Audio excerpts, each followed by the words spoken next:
I mean, am I, as a Mumbaikar or a Bombay wali, am I Yeah. sort of now very proud of the fact that my city is now Mumbai instead of Bombay? No, it makes no difference. It's a thing that I had to remind myself for a long time, that I shouldn't publicly say Bombay, but I should say Mumbai. And I shouldn't write Bombay in my copy when I wrote as a journalist. I should write Mumbai. But personally, I mean, I speak Marathi. Marathi is almost like my second language. And I always said Mumbai anyway. But, to me, these things are really, it's part of a political agenda. It is not based on making a difference to the lives of people. That's what I'm trying to tell you. It's okay. You can be for it, against it. But in a country like this, where there's so much that needs to be done, where so much has to be invested in making a real difference to people, regardless of what their city or their street is called, that is not where we are getting enough attention. In our building, the people who are the sweepers, who clean the common areas, are all Dalits. Every single one of them. Many of them are nice. They could be educated. They could have got other jobs. When I've asked them, they said there's no other job available except to be a sweeper. The municipal sweepers in this city of, modern city, are all Dalits, because they are the ones who are getting the job. And till today, there are people, even in my building, who will not allow them to come into the house. We live in tiny apartments, but they will not allow them to enter the apartment, So this is not a rural phenomenon. It's very much even an urban. Not at all. It's all pervasive. In the media, some years ago, some people had done a study of diversity within the media and looking specifically at Dalits. Hardly any in mainstream media, and certainly not in any of the top positions. And this, I'm talking about like maybe 70 years after independence. There was a case, if a woman goes to complain about being sexually assaulted, it's incumbent on the police to take down her complaint and register an FIR, a first information report. That is absolutely the basic thing. Even in a city like Bombay, people have to fight to get that first thing done. I'm just giving you this illustration. So it's the implementation. And it's the same in this, what you talked about, these freebies, all political parties do it because they think that's the way they'll get the vote. I'm telling you, as a journalist, I've talked to voters. They have figured it out. They're not going to refuse the freebies. They're going to take whatever they can get, the poor people. But that is not necessarily how they're going to decide to vote. They're quite clear about it. They game the system too. Everybody's giving it, so why not take it, Yeah. And the other thing they also know is that what is being given only lasts for a short time. But ultimately, I feel that is the solution. I mean, it has to be civil society that will say enough is enough. We don't want the country to go in this direction. So we'll use the vote to bring about change, but that is not enough. We have to actually do it by intervening and making a difference on very specific things. Education is an obvious thing, where it has to start. And unfortunately, that is an area where also now history books are being rewritten. The kind of education kids are getting now is very different from certainly my generation and maybe your generation also. Yeah. And so all the extra things we had in school to make us feel like we were all one and, one society, we learned about other religions. Much of that has gone out of school learning now.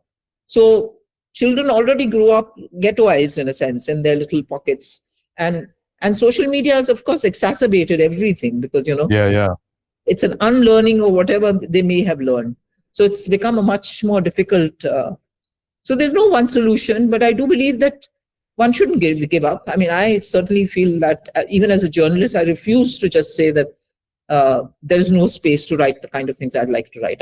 We will make the space, Welcome to the Idea Sandbox podcast. I'm your host, Rajiv. Today, I'm talking to the great and powerful and accomplished independent journalist, Kalpana Sharma from Mumbai. Kalpana has been a journalist for over 5 decades.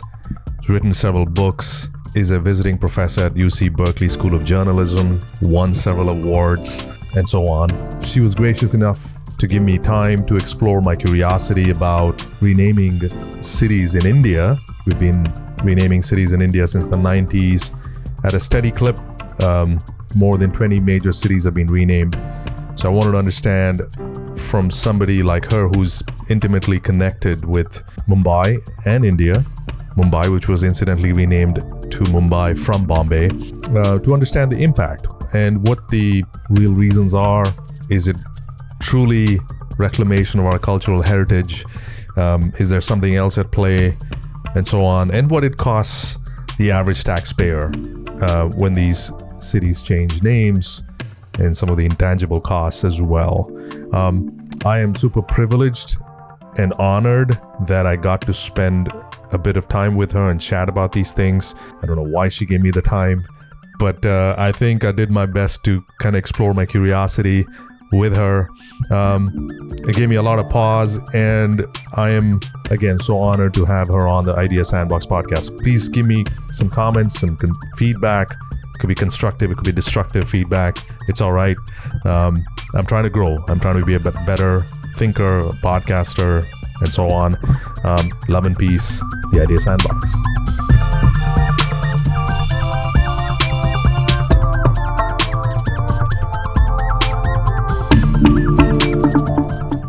Well, I reached out to you whenever I reached out to you. And I think one of the things I wanted to ask you was, renaming cities in India is the thing I want to sort of understand. Like, that's what I kind of started off. Like, how come we don't talk about this phenomenon of renaming cities? Of course, they were named certain ways in colonial times, and we're trying to sort of recapture some kind of an Indian identity, a Hindu identity, whatever it is.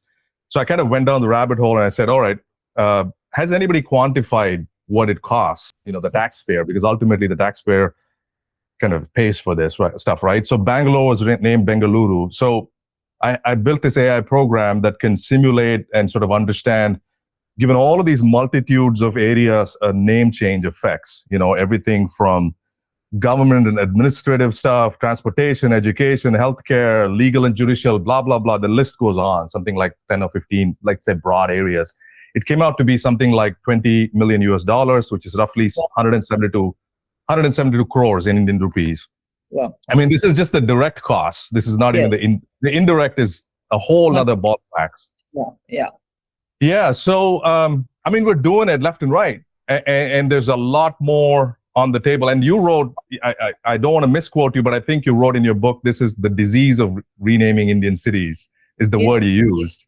Yeah. And I want to get a sense of, like, what do you mean by the disease? And the second thing is, I guess I don't see this stopping any point. This is kind of, this juggernaut has been on for a while, since about 20, 25 years. We've been renaming these cities, changing all sorts of things. And I feel like at some level we've never quantified this stuff to the average taxpayer or the citizen of India who this ultimately affects.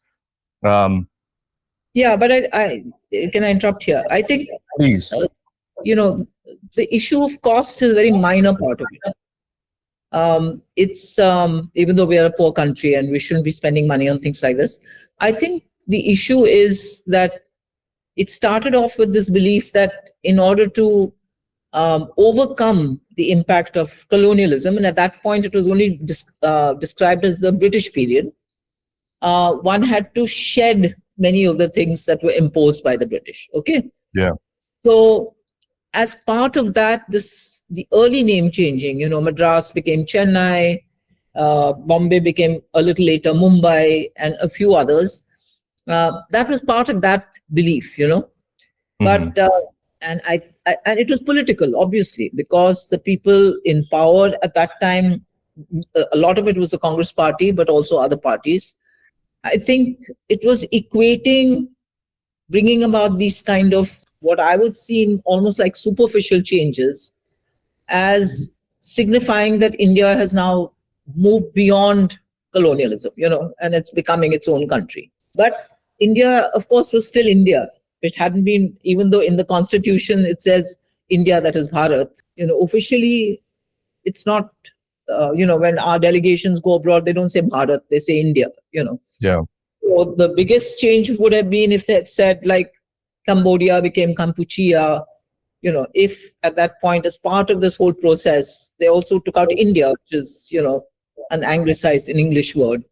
But it didn't happen. So it's happened piecemeal over time.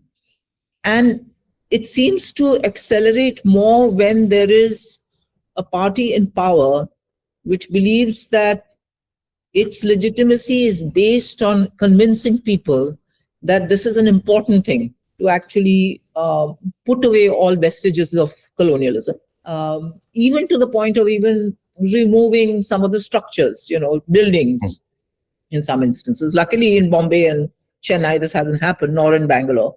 But it could come to that at any point. In Delhi, certainly it's happened with, Parliament House, now new Parliament House. The whole, Rajpath and the whole vista has been changed. This is all part of this thing of asserting. And of course, the additional thing that's happened now is the assertion is not only during British colonialism, but it's been redefined as 1,000 years of colonialism, which includes the Mughal Empire, which is actually ahistorical because the Mughal Empire did not occupy all of India. And so you're talking about some very specific regions, but yet that is the way the BJP and Narendra Modi and others have articulated it. And hence we are finding now there's an acceleration of this kind of change. So Allahabad, for instance, has become Prayagraj. Here in Maharashtra, we have, Aurangabad, which was named after Aurangzeb, obviously, who was then the emperor, which has become Chhatrapati Shambhaji Nagar, or some really big, long name. Unlike, say, Mumbai and Bombay, which at least close enough. Mumbai is the way it was said in Marathi, so it's different. Or Pune became Pune, which is again the Marathi equivalent of Pune. This is like completely different names. Our train stations here in Bombay, in Mumbai, are being changed with names that people don't relate to. All our road names have been changed. So all the old names, Nepean Sea Road, Warden Road, all that has gone to some LD Ruparel Mar, Jagannath so-and-so Mar, Shankar Shet Mar, etc. And yet, of course, in people's mind, they still refer to Flora Fountain, which is one of the landmark things in Bombay, is now some other thing. See, even I can't remember. Yeah. So people still call it Fountain. If you get into a taxi and say Fountain, they will know what fountain you're talking about. So it's a kind of way of, it's a political gesture, in my view. It hasn't come out of like people saying we want these things gone. We want these names. There was no movement to change the name of Bombay to Mumbai. There was no movement to change the name of Allahabad to Prayagraj, So it is purely political gesture. Sorry to interrupt you. Sorry to interrupt you. Can I add one point to that? Is that, to your point that there was no movement, I feel like there's quite a bit of like in the zeitgeist in the 90s, there was definitely a sense, at least I got from my parents, that, these sort of things were necessary. These sort of things were necessary. We had to reclaim our sort of Indianness from all the British stuff. And it was talked about in public. Like I grew up in Bangalore, India, and a predominantly kind of Hindu neighborhood. And, the people you met, the people who came over and things like that. And one of the awful examples I'm going to give you now is like my dad would look at a Muslim boy in the street and say, Pakistan ko ja rahe, I'm going to beep this stuff out. Like stuff like that, very bigoted stuff, right? Like from educated engineers and so on. And other people would sort of chime in and stuff like that. So I got the sense that the zeitgeist was already kind of informed with this stuff. So when the politicians have to change, yeah. You think it was the 90s, not the like anything before that? It was very much the 90s. Okay. And it coincides very much with the rise of the Hindutva ideology in our political sensibility, with the Rath Yatra, which was in 1990, taken out by L.K. Advani from, Somnath, he started it, to Ayodhya. The idea was planted then. This whole thing of reclaiming, and it was Indian and Hindu were conflated. 1990 really marks the moment. It's not as if it was not there earlier. These sensibilities were there, but the mobilization of these sensibilities began in 1990 with the Rath Yatra. All the events leading up to 1990 and thereafter. There are many other things that one can put in, but, in a nationwide context. And so 95, for instance, the Shiv Sena and the BJP came to power in Maharashtra. And one of the first things they did was change the name of Bombay to Mumbai,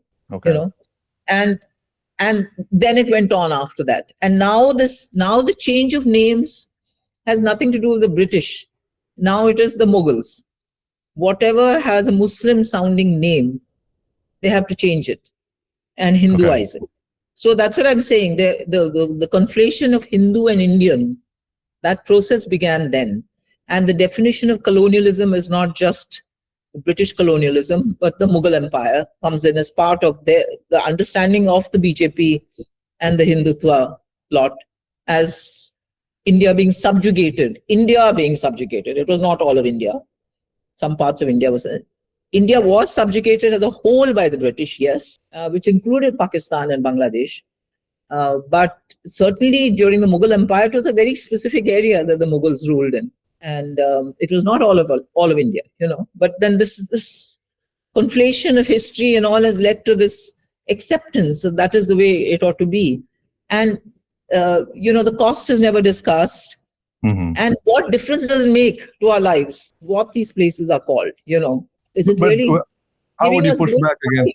I mean, am I, as a Mumbaiker or a Bombay Wali, am I sort of now very proud of the fact that my city is now Mumbai instead of Bombay? No, it makes no difference.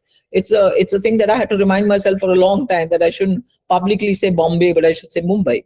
And I shouldn't write Bombay in my copy. When I wrote as a journalist, I should write Mumbai. But personally, I mean, I speak Marathi. Marathi is almost like my second language. And I always said Mumbai anyway. But, I to me, these things are really part of a political agenda. It is not based on making a difference to the lives of people. That's what I'm trying to tell you. It's okay. You can be for it, against it. But in a country like this, where there's so much that needs to be done, where so much has to be invested in making a real difference to people, regardless of what their city or their street is called, that is not where we are getting enough attention. I feel like, though, it's very much like embedded within our minds too. I was traveling from Khajuraho to Delhi, and I was talking to this one Indian woman, and senior woman, and I said Bangalore for some reason, and she corrected me. She said Bengaluru, and I tried to push back against her and said, I mean, this is what I grew up with. This is my memories are associated with. My cultural roots are with Bangalore, and so much there's attached to it. And she almost got very kind of defensive and belligerent with me while trying to talk through this. Like, it almost feels like there's a corner of society that very much is in favor of all these things. And it's not just like we scapegoating one political party, but they're a distillation of a group of people. They're a distillation of our thoughts. They are a distillation of our ideas that are in the zeitgeist, right? No. I mean, of course, there are people who support it. Otherwise, why would, even in terms of politics, would this party be dominant in some places? Okay. Yeah, so I'm saying it's not. I mean, it's definitely there. All I'm questioning is, how important is it? Yeah. And I'm questioning this whole conception of colonialism is also including the Mughal Empire. I mean, Mughal history, including the Mughal monuments that are part of our culture. Muslims have been part our syncretic culture in India in the past. I'm saying in the past because it's really disappearing very quickly. And then to decide that is something foreign, and away from us, and the Christians, which are a much smaller minority, and to Hinduize India to the point where every name must be Hinduized, that I will not accept. And I don't think that's part of the zeitgeist at all. I think there is still a strong culture of a belief that India is a country of all these cultures. Yeah. And certainly, our study, when I studied in school about the Mughal Empire, except for the latter phase of Aurangzeb, I mean, Akbar had all these things in his empire of, Hindus, music, everything, arts. We grew up knowing this, and knowing it was part of it. We grew up knowing Urdu and Hindi, Our films were a amalgamation of all this. This was the culture we grew up in. And I know that even then, of course, I also come from family where, there was a suspicion about Muslims, and, it was articulated, not very openly sometimes, in a very sort of indirect way, but that was there in all Hindu families. But, many of us went to schools where we had, we didn't know the surname of our friends in school. It didn't matter. Right. And all that has changed now because politics has brought these kind of things to the forefront as being far more important than, as I said, the lives of people. And the lives of people, both Hindus, Muslims, Christians, and all the religions, if you're at the lower end of the strata in India, that's a huge number of people. It's miserable and getting miserable by the day. And politics is adding to that misery because it is victimizing and picking on people as if they are responsible for the problems instead of looking at what the problems are and dealing with them. And that is what makes me really angry and frustrated, because we don't need this. We have enough creative people in this country to find solutions to the problems we have. And why should our brightest people go everywhere else and be recognized for how bright they are? They can deal with these problems here. If there was an atmosphere which welcomed everybody, irrespective of what family you were born in, whether you're a Dalit or a Brahmin, whether you're a Hindu or a Muslim or a Christian, what does it matter? It's what you are. And if you think of yourself as an Indian, that is what matters.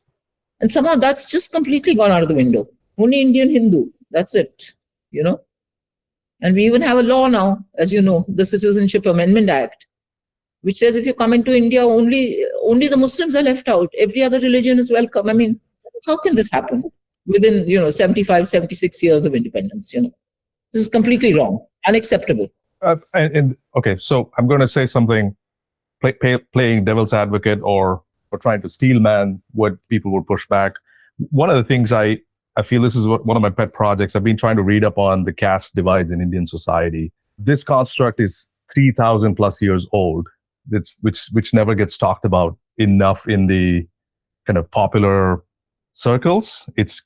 Off late, it's been whitewashed quite a bit, like to say that the British invented the word and so on. So I did a couple of podcasts with my friend because I at that time, this was a year ago, I didn't really know somebody who could talk to. But it seems to me that society was very stratified, like Hindu society was very, very, very stratified. There was just absolutely no like fusion of culture, of ideas, of endogamy was the only game in town, and so on. I mean, that's after 1947, after we encoded into our constitution that discrimination based on caste is illegal. They legalized the whole thing. But I feel like, did we like sit down at a national level and kind of talk about this in a kind of an open way?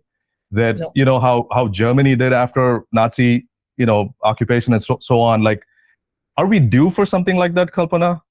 Absolutely. I mean, I think if Ambedkar had lived, because he pushed for these things also in the Constitution. And I think if somebody of that kind of stature had been around, maybe that conversation would have really continued post-independence. But I think it got subdued. Now there are Dalit groups that are talking about it and in a way forcing people to face that reality. But that reality is there. I mean, it is so depressing, Yeah. Now, I live in a sort of mixed neighborhood in Mumbai. In our building, the people who are the sweepers who clean the common areas are all Dalits, every single one of them. Many of them are nice. They could be educated. They could have got other jobs. When I've asked them, they said there's no other job available except to be a sweeper. The municipal sweepers in this city of, modern city are all Dalits because they are the ones who are getting the job. And till today, there are people, even in my building, who will not allow them to come into the house. We live in tiny apartments, but they will not allow them to enter the apartment, So this is not a rural phenomenon. It's very much even an urban. Not at all. It's all pervasive. In the media, some years ago, some people had done a study of diversity within the media and looking specifically at Dalits. Hardly any in mainstream media. And certainly not in any of the top positions. And this, I'm talking about like maybe 70 years after independence, when there's been reservation and there's been affirmative action to try and get more Dalits to be educated. But they find they get up to a certain level and that's it. And even though in politics, Dalits have been an important group which all political parties try and woo, but they woo them for their votes. But they're not confronting the reality of caste, which is deeply embedded within Hinduism. The Dalits who've left Hinduism and become Buddhists, for instance, like Ambedkar had, maybe they are able to get ahead a little bit, but even it's like color, it's like race. You can call yourself something, you can get education in some fine university, but everybody knows who you are. It's the same with caste. And caste, what's worse is it doesn't show in color, but people figure it out. And so intercaste marriages are still not, are very few. And this thing of eating together, for instance, which is what Gandhiji tried to do to break it, that is certainly doesn't take place. And so caste is, so I think right now it is a conversation because, the Congress party is demanding a caste census to get a reality of where exactly the people of the lower castes are, both economically and all, because we've not had that kind of survey for a long time. So there are all kinds of suppositions, but they're not based on actual data. So if we get that data, we'll be more realistic about at least what needs to be done. But the trouble with the attitudes is merely having laws or even affirmative action does not change attitude, as you know also in the United States, as we know in the case of color and race. And so I think that is a much deeper conversation that has to take place. And I think a lot of the lead should not be by the people who are at the suffering end. It has to be by the upper caste Hindus, the people who've had the privilege both of caste, of education, of class, to actually initiate that within Hinduism. And that is the only way one can start breaking apart this thing, because it's really sad that a whole, generation upon generation can grow up still with those attitudes because they've been passed down. Yeah, but I don't have much faith that which you refer to the so-called upper caste folks are going to initiate the conversation. They are patent privileged and they're not going to give up.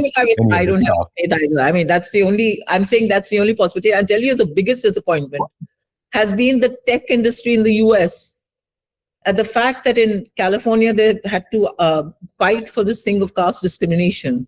I mean, many of the techies who go from India carry with them their prejudice, to another country where it should not matter. And yet it does, apparently, So, the thing was thrown out, but whatever it is, the fact that it even had to come up is another illustration of the fact that you can be educated, you can be living in a liberal environment, but it's so deep, this caste thing, that it doesn't go, I'll tell you the other thing, the only people who say caste is not an issue are the ones who've been privileged because they belong to an upper caste.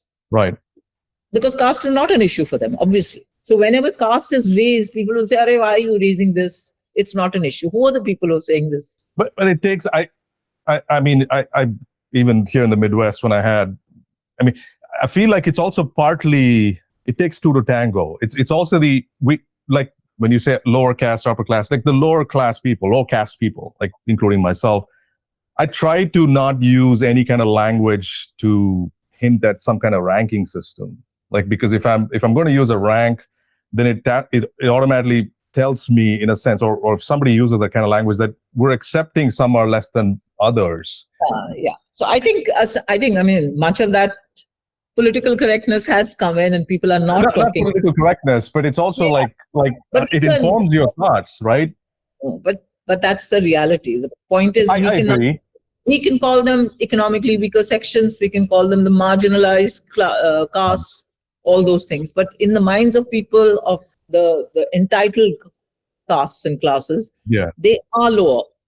They are the lower caste. That's what I'm saying. So in a way, to me, it doesn't matter if you say upper, lower, frankly, because that is what it is. Yeah, I agree with that. I'm just saying, if folks from the lower caste like myself we ever had, like you said, the upper caste are not going to initiate the conversation. It's folks like us who have to call it out and say, it's a fairy tale construct, basically. And this is basically a fairy tale construct. The word construct is not in our vernacular in India. This is very much a social construct, right? And and it's up to us to kind of normalize the conversation, which sort of promotes the idea that humans are all equal. We're equal, period.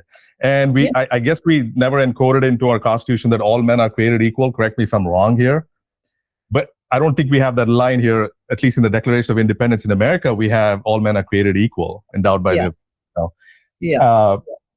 and so, at least that line kind of explicitly declares all men are equal. It informs, at least at the very least, how we're going to how the legal system is going to judge you ultimately, at least, at the very least.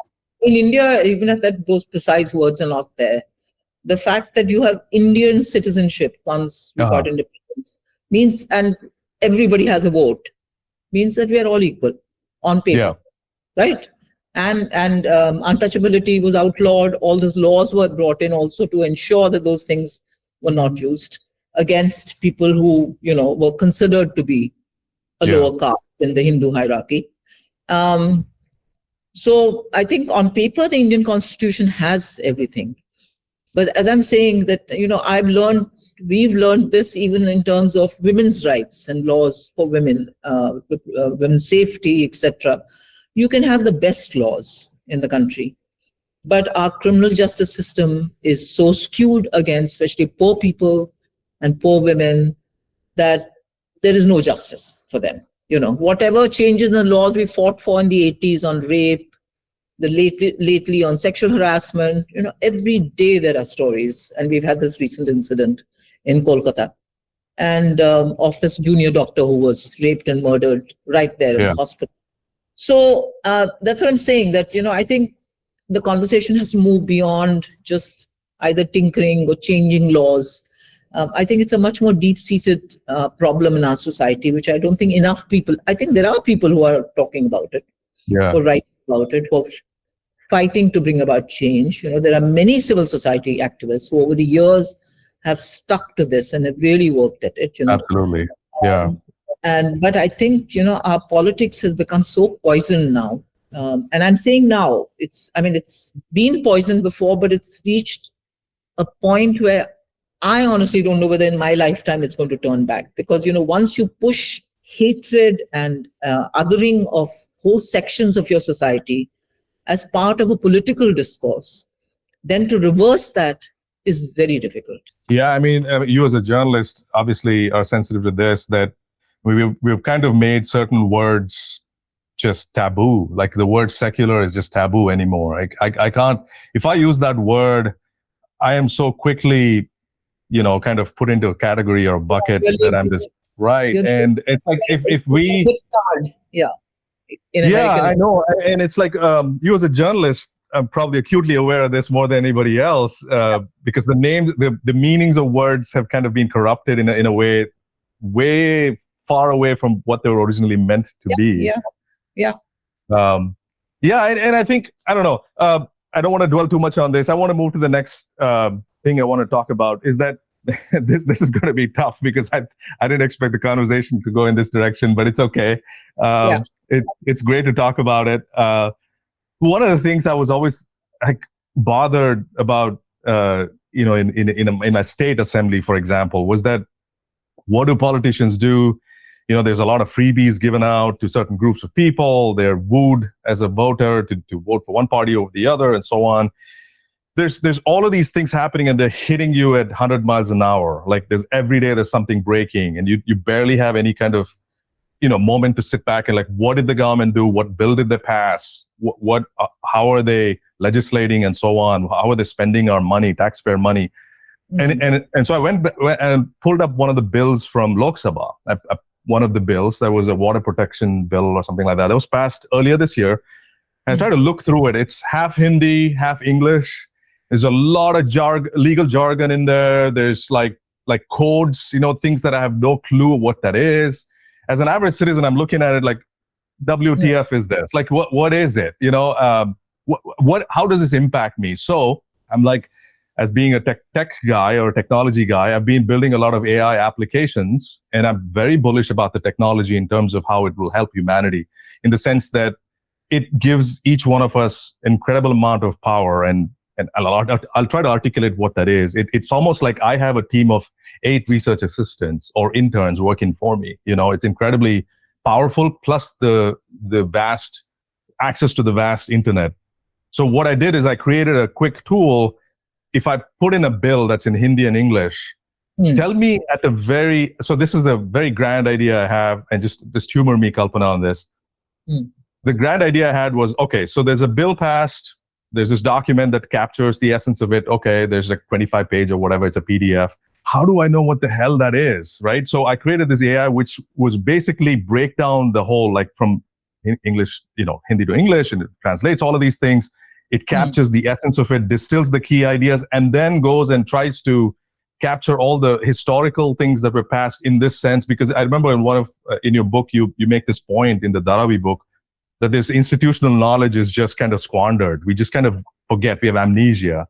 Yeah. It's like that's a big problem because we keep making the same mistake and wonder why the outcomes are so pathetic. And it's like, okay, so this AI can do that. It can go pull up archives and kind of distill that, triangulate with this information. And I wanted to show you a demo of that at some point, if you're ever willing.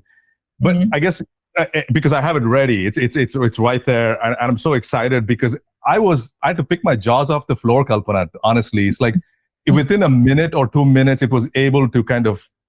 This is just like quick. I whipped something up within like 1 hour. It's incredible, It's a bunch of code, so it won't make sense to you, but I'll show you the output of it. It's pretty incredible. So I'm thinking like, even in terms of holding our government accountable or our elected officials accountable or increasing trust or promoting trust from us to the government, because there's always been a distrust. We always have this refrain in society, right? Oh, politicians, they're all evil, blah, blah, blah. I mean, turns out some people play the game for the right reasons, right? There are people who actually go there and try to make laws and so on. They get elected. Let's promote transparency, at least as a low-level engineer, citizen of India. I thought at least I can contribute this. So I built a prototype of what this could look like. And then maybe on a weekly basis, it could be a newsletter or a text message to somebody, to at least the people who can read, the literate population of India, to say, hey, where's your money going? How is our society going? Like, there's transparency, and this X amount of rupees was allocated for budget, and this is amount was spent. Of course, I know this is a really out there idea. Nobody in the political sphere is going to agree with some of this stuff because obscuring the truth is the name of the game in a sense, right? Like, anyway, so I wanted to know first your thoughts on something like that, and I can show you the demo. It's breathtaking, to be honest with you. Oh, that's good. I mean, I don't know enough about this technical part of AI and all that, but the whole, that's why I'm saying this thing about laws and how they're formulated, what goes into it, and then when it trickles down to actual implementation, those are like two different issues altogether. Yes. So even if you write the laws in accessible language, the structure of implementation in this country, at least, is so skewed, especially in the justice system I'm talking about, that from the ideas that came in the formulation of those laws to what actually happens on the ground, it's a chasm. It's so huge. Right. And I'll give you like the most current example. Our colonial laws of criminal laws have been rewritten and changed somewhat, actually, not entirely. And they've been given Hindi names, and we don't have the Criminal Procedure Code anymore, or the Indian Penal Code, which were all from the time of the British, but now there's a long Hindi name for it.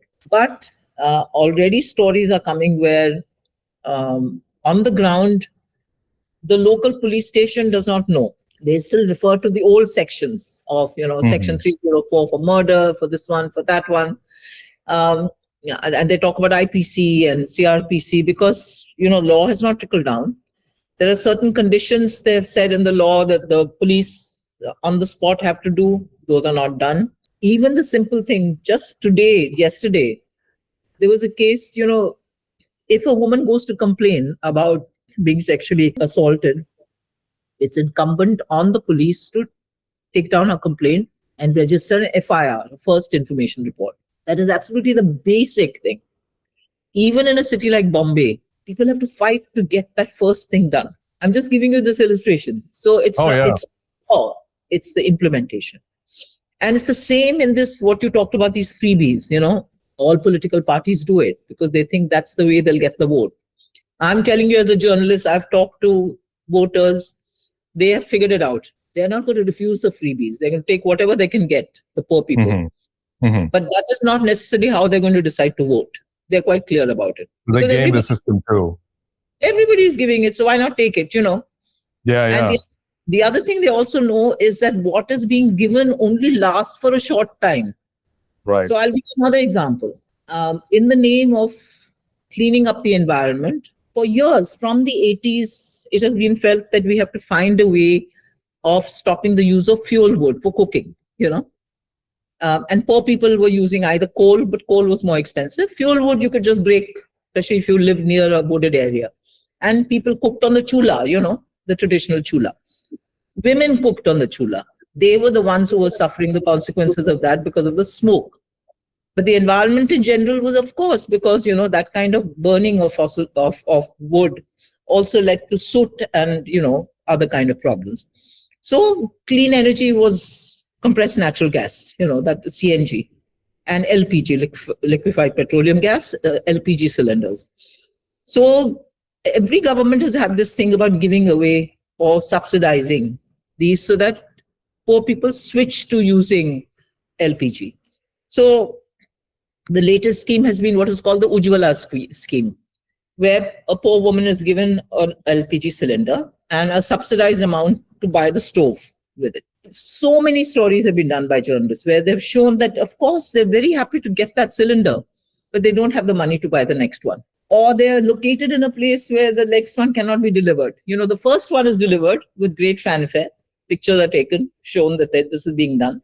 But the next cylinder never reaches them, so they turn back to using wood. And so you find that poor people are still cooking on wood fires, poor women, I'll say.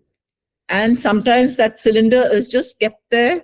When a guest comes and they have to quickly make tea, they will use the gas cylinder. That is the story. And, this is the reality. This is how it works in India, So as far as poor people are concerned, if you're not giving us work and not giving us the capacity to be able to earn something, then give it to us. Give us free rations. Give us food. Whatever you're giving, give us a television set if you want. Give us anything. Saris were given in some states. In Tamil Nadu, Jayalalitha used to get were given. Laptops are given. Whatever, phones are given.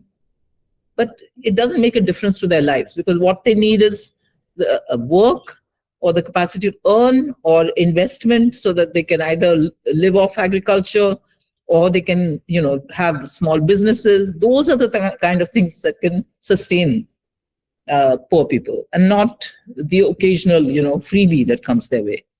It helps, but it doesn't drag them out of poverty. And that, I think there's enough data to show that in India, what has happened is there's been growth, but it's been unequal growth. So the people at the top have benefited and done much better. The people at the bottom have been pushed down. Yeah, I pulled some Pew Research data from 2022.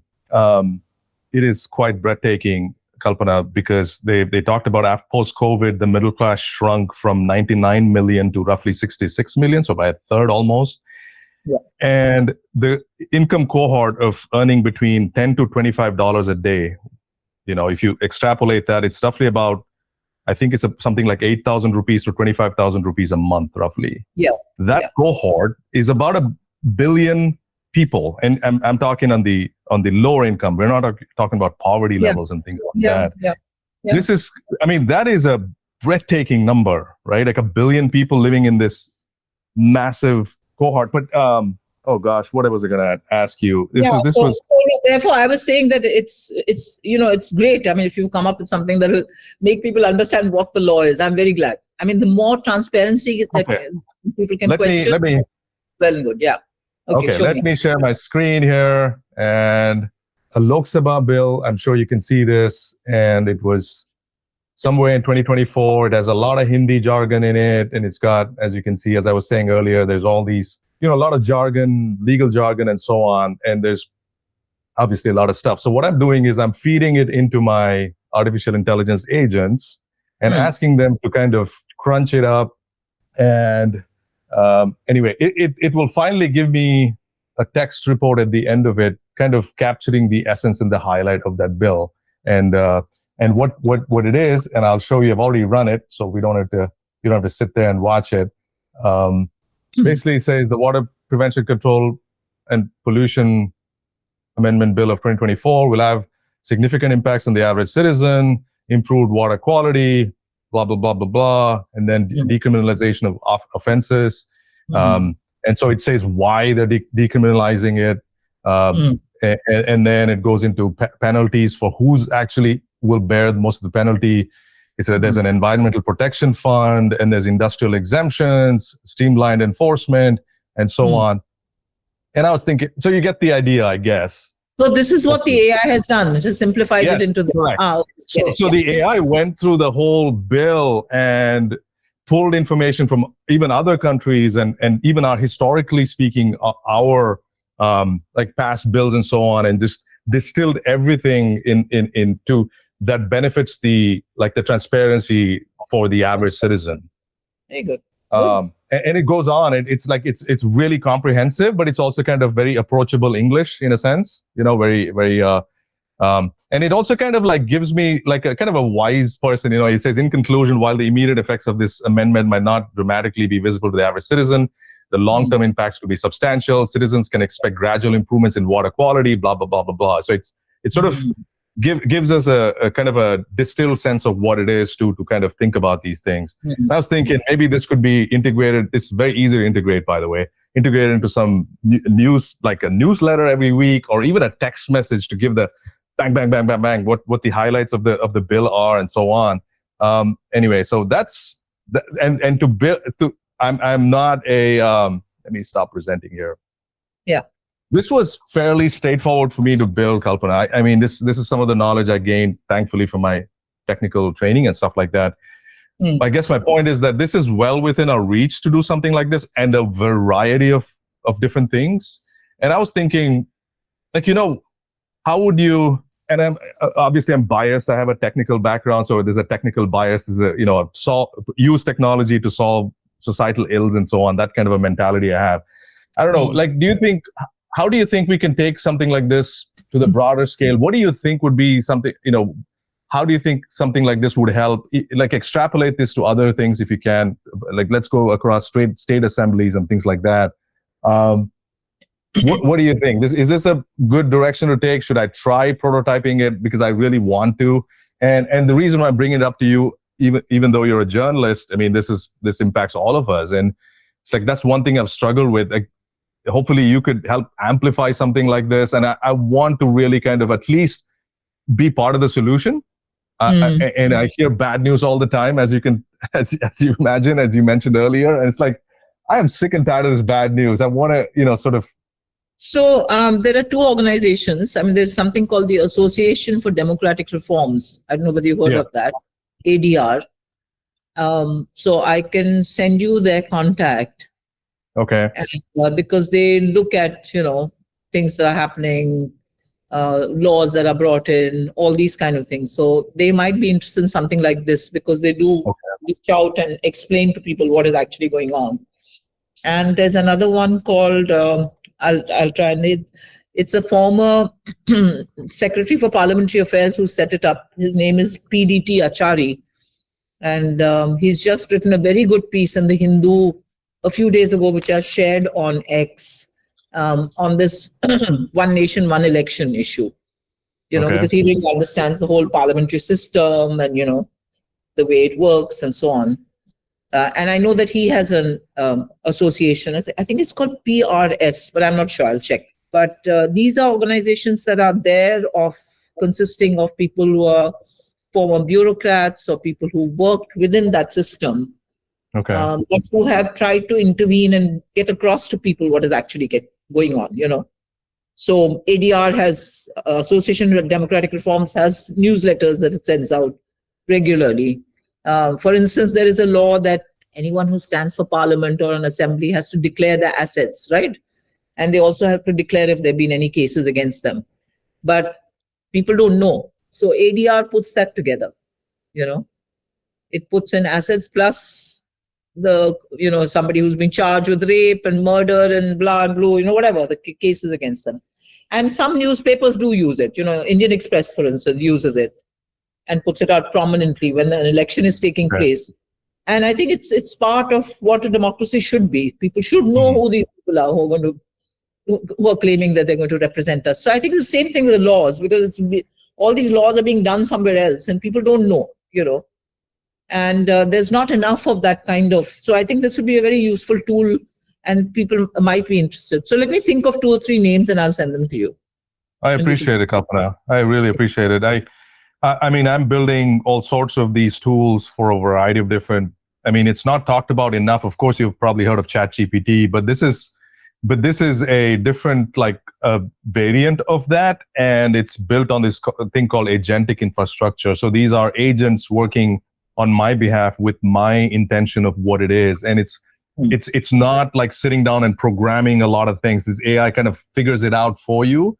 So I guess my point is that it's become so much more accessible in real time, in reality. Like, folks like myself could build something so I guess something that could do a lot of this heavy lifting work for us, which I don't need an IT company. I don't need a budget. I don't, like, stuff like that is so accessible.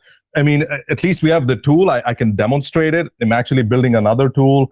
I'm trying to launch my own kind of startup with this. I have to make money. I'm doing podcasts out of my savings, so it's like I'm trying to make money out of this too. And it's so empowering. I really want to like amplify this kind of technology. There's a lot of noise in the general public, in the media and stuff. Like, there's doomerism. People don't want AI to kind of take over and put us out of work and stuff like that. At the same time, there's a lot of people who are optimistic, and I'm on that optimistic camp because I'm looking at the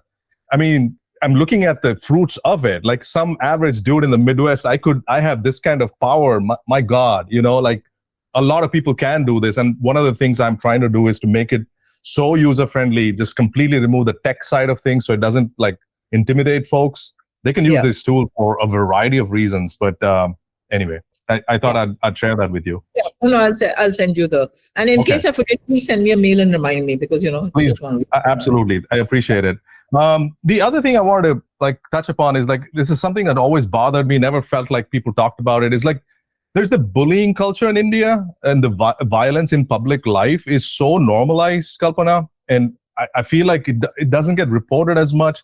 I mean, it gets reported as, oh, so-and-so got killed, or so-and-so got murdered, or what have you. But this kind of not microaggressions, but just like the threat of violence, I've always felt, even as a kid growing up, as a teen, and I've witnessed it in public and so on. And then now in the media, you see this kind of, like, ambient level of so-and-so was killed because of his religion and so on. Like, I always felt like, why isn't, and then you look at movies, our cultural products, like in the 90s and 2000s, even to this day, just a lot of violence, right? Like, just gory stuff. Yeah. And I think to myself, like, how come we don't talk about this stuff? This is not normal. We should not be normalizing this kind of a bullying culture. And it's very much part of our culture. It is, yeah.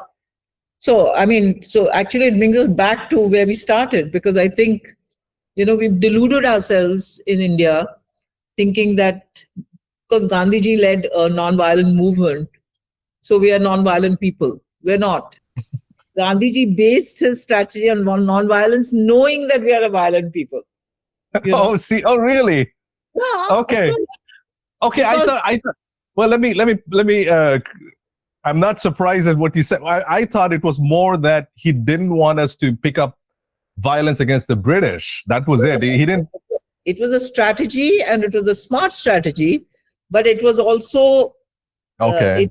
It was not based on a belief that we are non-violent. That's what I'm trying to say. Okay. That's a huge difference. We deluded ourselves into believing that we are a non-violent society. We are not. We are a very violent society. Look at our history. Look at even, the Hindu, the legends. Chola kingdom. Yeah. We have in Mahabharata and Ramayana, there's lots of violence in those. Yeah. All these stories that we've read and heard, there's war, there's violence, and of the worst kind, So we are a very violent society, and, and the violence that we see in the public space is only about 10% of the real violence, which is taking place within our families, within our homes. Women experience the most violence within their homes in India. You know about physical violence? Yeah. The data of sexual assault and rape and violence that we have shows that only a small percentage of it is what women experience in the public space. Majority of it is within their homes and never talked about, never reported. If my extended family is watching, Kalpana must be smoking something, because Hindus are the most peaceful people around. Uh, indeed. Yes, and the other delusion that we were brought up under, including me, that because we are Hindus, we are very tolerant. Yeah. I mean, that is such nonsense. We're not at all. I mean, we are not tolerant to other people also within the whole our own religion, like the other castes. So, what is this tolerance? How are we tolerant? We are more as intolerant as people of any religion. Frankly, I am non-religious. I don't believe in any religion. And I do believe that every religion has this thing where they think their religion is superior and everybody else isn't. So it's not only one religion. Every religion has it. And so, but the Hindus have really believed that they are very tolerant people. And now just to kind of now the intolerance is justified, politically justified. So the public lynchings, but maybe those kind of lynchings had not taken place, but certainly cruelty of all kinds has taken place between communities, between people of different religions and castes, and between genders, and that is part of our society. And as I said, I think we are really delusional in this country, and go on about how great our civilization is in the past. But look at what we are today. So I don't think we're a tolerant society. I think we're a very violent society. And the worst thing that has happened in the last years is that kind of violence has been given political sanction. And that is what is really scary now, because, whether you're of a minority religion or if you're a critic, yesterday I took a taxi and it was a young Muslim man who was driving me. And we were grumbling about something he and I had the same view on what is happening in Mumbai. Mm-hmm. And he said to me, he said, ma'am, if I say these things that you're saying, I'll be called an anti-national, because he knew from my name that I'm not a Muslim. And he said, I'll be called an anti-national if I criticize the way you're criticizing things. Yeah. And this is what's happened, so I think, there's no room for dissent. There's no room for people who are not part of the majority way of thinking, apart from religion, way of thinking also, and I think that is what is very frightening, because then it means you just don't know who's going to turn on you. It's not just the official machinery, but it's any group of people who think that they are reflecting what is the dominant narrative, and they know that if they act on that, they will be protected. And that is what has happened also. And I think that is really worrying for the future of democracy in this country, and really for the future of our society, because, as an Indian, that is the thing that worries me most. I think when I say that things are breaking apart, that's what I mean, because, it's like the legal system, the faith in institutions to be able to deliver justice to you if you're poor, or a minority, or a dissenter from whatever is the dominant politics of the day. If those things are not guaranteed to you in a country in which you live, which you consider your own, then what is the meaning of Indian citizenship? What is the meaning of the equality that I'm guaranteed under the Constitution? Yeah.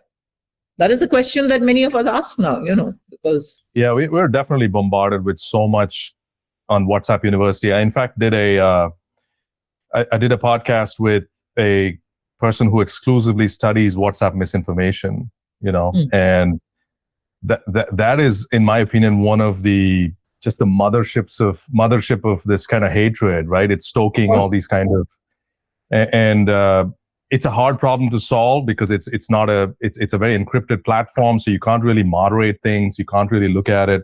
Anyway, anyway, coming back to what you were saying, Kalpana. I mean, it's like, I think some of this stuff is like, we all agree this is kind of like red flag after red flag everywhere.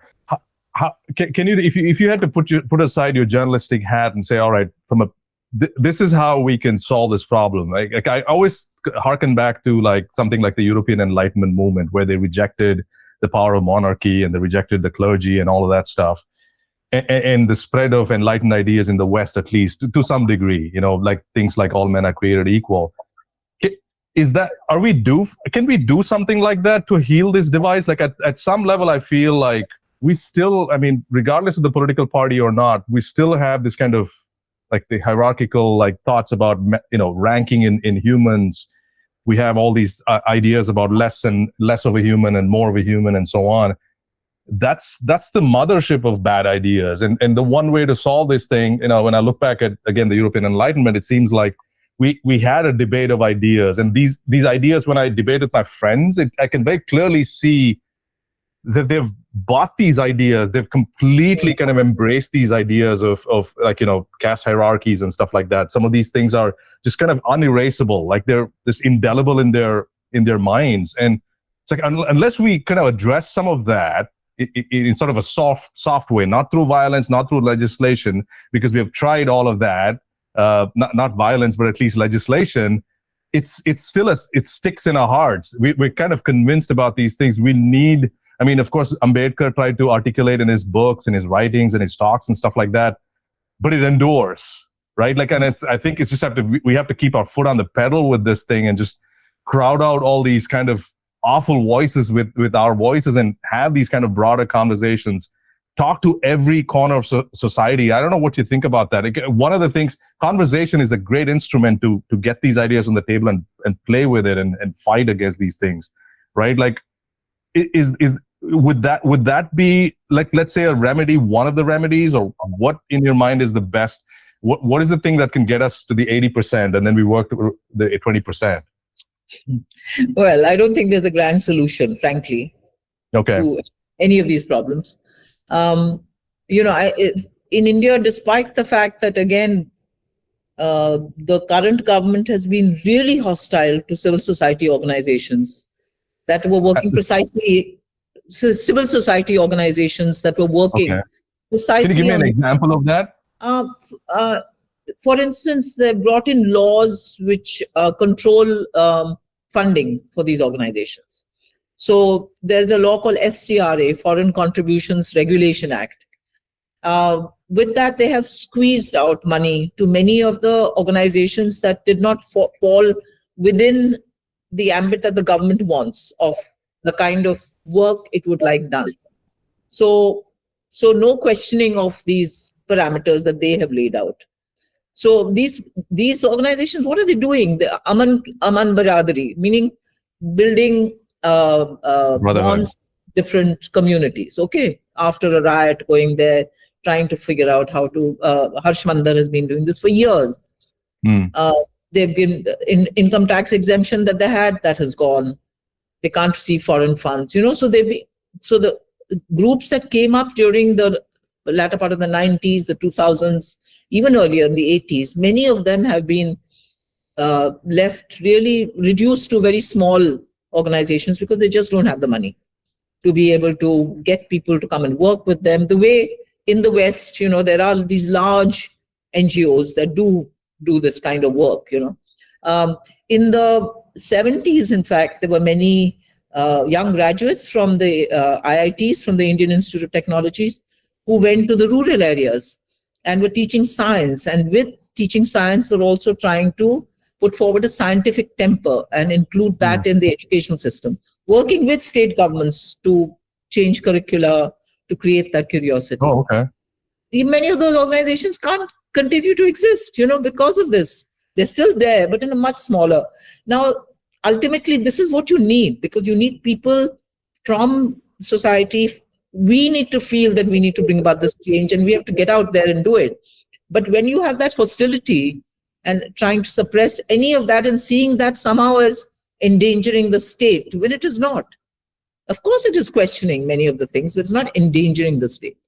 So, but ultimately, I feel that is the solution. It has to be civil society that will say enough is enough. We don't want the country to go in this direction. So we'll use the vote to bring about change, but that is not enough. We have to actually do it by intervening and making a difference on very specific things. Education is an obvious thing where it has to start. And unfortunately, that is an area where also now history books are being rewritten. The kind of education kids are getting now is very different from certainly my generation and maybe your generation also. Yeah. And So all the extra things we had in school to make us feel like we were all one and, one society. We learned about other religions. Much of that has gone out of school learning now. So children already grew up ghettoized in a sense in their little pockets. And social media has, of course, exacerbated everything because, it's an unlearning of whatever they may have learned. So it's become a much more difficult. So there's no one solution, but I do believe that one shouldn't give up. I mean, I certainly feel that even as a journalist, I refuse to just say that there is no space to write the kind of things I'd like to write. We will make the space, And the wonderful thing in India in the last 10 years have been that these small digital platforms, despite, again, this hostility towards them finding funds, they have survived and they're doing great journalism. Yeah. I mean, doing the journalism that we need to have. So, if that can happen, if people like Harsh Mandar, Aruna Roy, all these others have continued to do their work, and fight for justice, fight for transparency in government, fight for people to have the right to know what is going on. All these laws that we have come in because people like this have fought for it. And there is a new generation also which is doing that. So I think that's the hope for the future, because I think you can push people that far. And I'm sure there'll be enough people who say, stop now. We really don't want it to go that way. So my hope is that, a new next generation will take this forward. And, the kind of the response to the Citizenship Amendment Act, for instance, the way young people came out, their creativity in trying to explain what this was all and what it would lead to in India, on the streets, in demonstrations, in plays. It was fabulous to watch. It was fabulous to see that, and these are people who were not going to be directly affected, but still they understood how dangerous it was for India to have something like this and to divide the country in this way, and they objected to it. The farmers' agitation, the way people backed it and participated in it, and not all of them were farmers, still young people went to participate because they understood what was going on. So I think in that sense, there is hope. And even this, what has recently happened in Calcutta with rape, young people have come out, young doctors have come out, and they've talked about the fact that the public space is unsafe for women, that it's not just a matter of CCTV cameras, but the whole attitude towards a woman being out in the public space. This is a conversation that is now going on and a demand for change. And they're not afraid. They went out and they demonstrated despite, hostility of the state in that case. So I don't think all is lost. I mean, I really feel that, there are the next generation, the present generation, our old generation, there's still people there who are fighting for a change for India and for our society. But it's a struggle. And it becomes more difficult when politics itself reinforces and justifies violence of citizens against citizens just because they are different. I think that poison is difficult to fight against, but it can be. I mean, apartheid ended in South Africa, so I mean, we can change these things. Nothing is impossible. And I think we must work on that belief that is possible. Wow. Kalpana, I want to be sensitive to your time. I know you're a busy person. I really appreciate your time. On that positive note, I'd like to thank you so much for being here on the Idea Sandbox. No, thank you. Thank you. It was enjoyable talking to you. Yeah, likewise. Thank you very much. We'll be in touch. All right. Okay. Yes, Bye-bye. thanks. Bye. Bye.